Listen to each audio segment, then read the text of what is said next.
नमस्कार, आप देख रहे हो वाडला एक्सप्रेस। मैं हूं दीपक बौद्ध। आपको पता है जिस प्रकार से 2024 में गठबंधनों का दौर जारी हो रहा है, वहीं बहन कुमारी मायावती जी ने अपनी नीतियों को स्पष्ट कर दिया है। यह जानकारी आप सभी ने देखी है, लेकिन आपको एक जानकारी विस्तृत रूप से बता दूं कि यह जानकारी आखिर आपको क्यों दी जा रही है, क्योंकि यह जानकारी आपके लिए बेहद महत्वपूर्ण है कि गठबंधनों का दौर आखिर बहन जी ने अपने जन्म दिवस 15 जनवरी पर गठबंधन की जो गुंजाइश चल रही थी उस पर क्यों विराम लगा दिया। आखिर इसके पीछे के कारण क्या रहे होंगे, आखिर बहन जी किससे गठबंधन करेंगी और कब करेंगी, कैसे करेंगी, यह भी बेहद जानना जरूरी है। आखिर अभी बहन जी इंडिया गठबंधन में क्यों नहीं जा पा रही हैं, या फिर उनको लिया नहीं जा रहा है, या फिर वो जाना नहीं चाहती। सभी चर्चाएं आप सभी लोगों के बीच में है, तो बात कर लेते हैं हम 2024 के लोकसभा चुनाव की।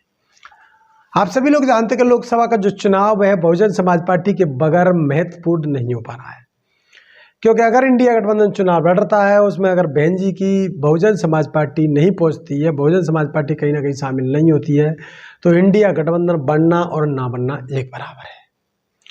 क्योंकि इसमें सही मायने में अगर देखा जाए तो बहुजन समाज पार्टी का जिस प्रकार से जो वोट है 16 राज्यों में, अभी उनकी जो मजबूत पकड़ है वो कहीं ना कहीं इंडिया गठबंधन को कमजोर करती हुई नजर आ रही है। वहीं बात करें कांग्रेस की, कांग्रेस के इस प्रकार से वोट है, लेकिन उत्तर प्रदेश के अंदर वोट नहीं है, जाके लोकसभा की 80 सीटें हैं। 80 सीटों वाले क्षेत्र में अगर कांग्रेस जैसी पार्टी के पास वोट नहीं है, तो फिर इंडिया गठबंधन में बहुजन समाज पार्टी का लेना कितना जरूरी हो गया है। वहीं बात करें समाजवादी पार्टी की, तो समाजवादी पार्टी एक ऐसी पार्टी है जो कि सिर्फ उत्तर प्रदेश के अंदर ही अपना वर्चस्व रख पाती है।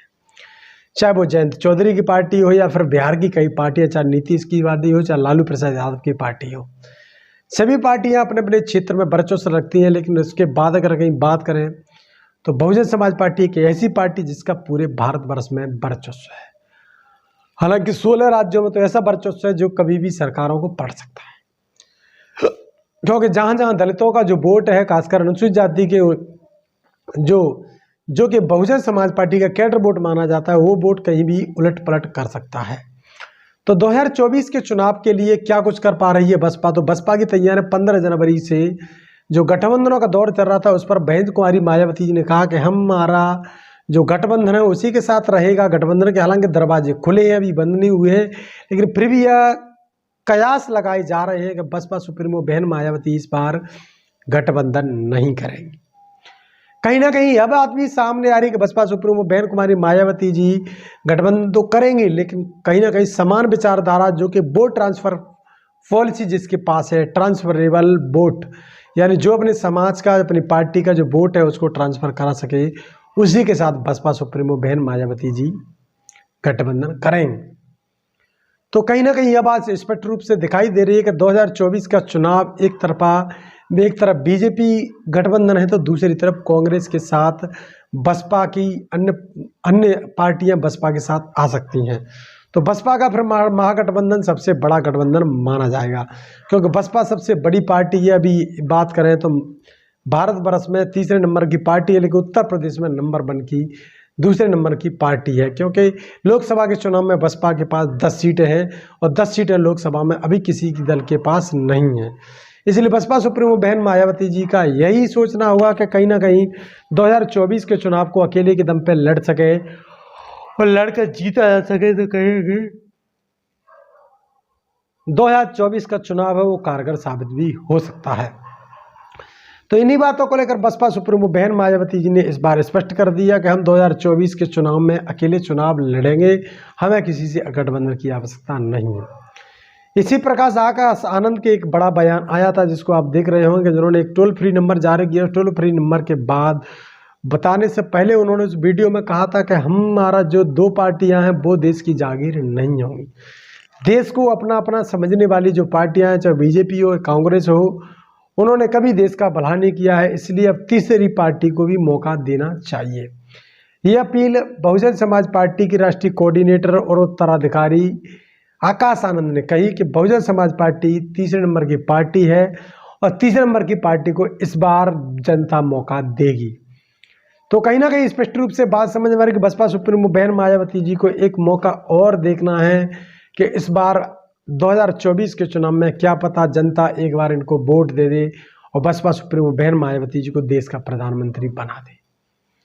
तो कहीं ना कहीं गठबंधनों में भी लगातार बात चल रही है। तमाम ओबीसी, जो आपने सुना होगा शुद्धीन ओबीसी की जो पार्टी है, उनके भाई हैं अकबरुद्दीन और तमाम जो ओबीसी पार्टी के नेता हैं, उनका कहना आखिर यही आया है कि बसपा सुप्रीमो बहन कुमारी मायावती जी को अगर आप प्रधानमंत्री पद का दावेदार करते हैं तो कहीं ना कहीं देश को तीसरा विकल्प भी मिलेगा और गठबंधन का बड़ा देखने के लिए संगठन भी मिलेगा। गठबंधन बड़ा हो जाता है, बसपा आ जाती है साथ में, तो फिर गठबंधन को हराना बीजेपी की बस की बात नहीं है।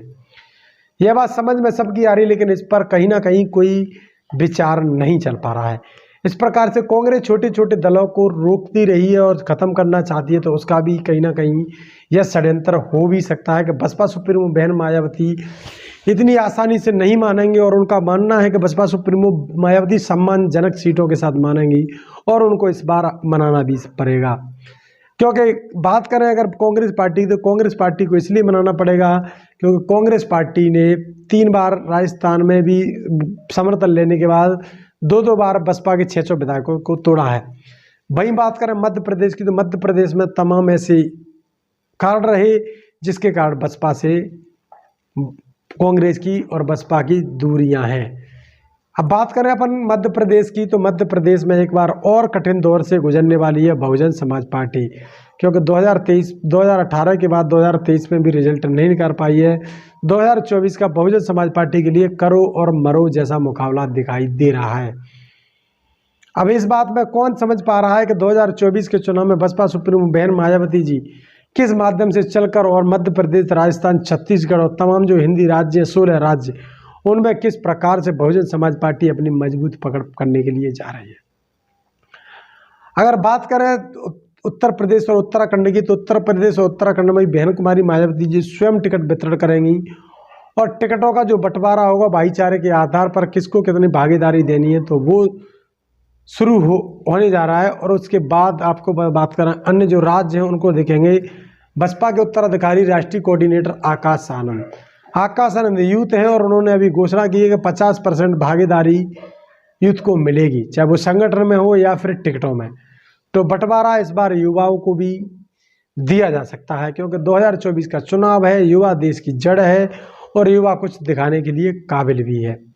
तो 2024 के चुनाव में आपको क्या कुछ देखने के लिए मिलेगा, हम लगातार बॉर्डर एक्सप्रेस के माध्यम से आप सभी के लोगों के बीच में सर्वे पहुंचाएंगे और उन सर्वे को देखकर आप गांव टू गांव, डोर टू डोर हम आप पहुंचने वाले हैं।